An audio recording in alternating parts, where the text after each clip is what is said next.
Bonjour à tous. Alors le CAC 40 perd actuellement 0,9%. On revient sur des niveaux de 5130 points, ce qui est assez logique après la forte hausse de la semaine dernière. Il faut souligner qu'aujourd'hui on a eu un chiffre concernant l'Allemagne, les exportations allemandes moins 24%, les importations moins 16%. On attendait un excédent commercial de 10 milliards. On a simplement 3,2 milliards. Du côté des prévisions de la Banque mondiale, elles sont très mauvaises, avec une prévision de baisse de la croissance de 5,2% cette année. Plus forte baisse depuis l'après-guerre. Du côté de la COFAS estime que les défaillances d'entreprises vont augmenter d'un tiers en 2021 par rapport à 2019 dans le monde, avec une augmentation de 43% aux États-Unis et de 21% en France.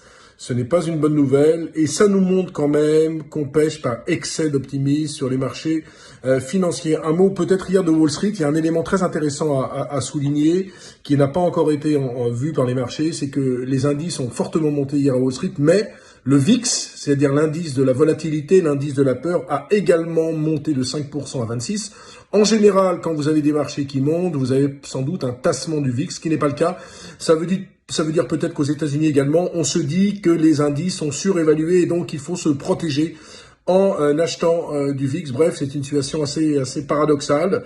On verra dans les prochaines séances si Wall Street décroche et si le VIX continue à monter. C'est assez intéressant. À noter que la réunion de la Fed commence aujourd'hui pour finir demain. On n'attend pas grand-chose de cette réunion de la Fed, si ce n'est peut-être que Powell précise ce qu'il va faire en termes de politique monétaire.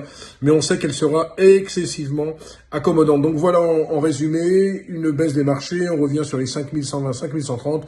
Je considère toujours qu'on devrait aller en dessous des 5000 points assez rapidement, ne serait-ce que pour consolider cette forte hausse de la semaine dernière.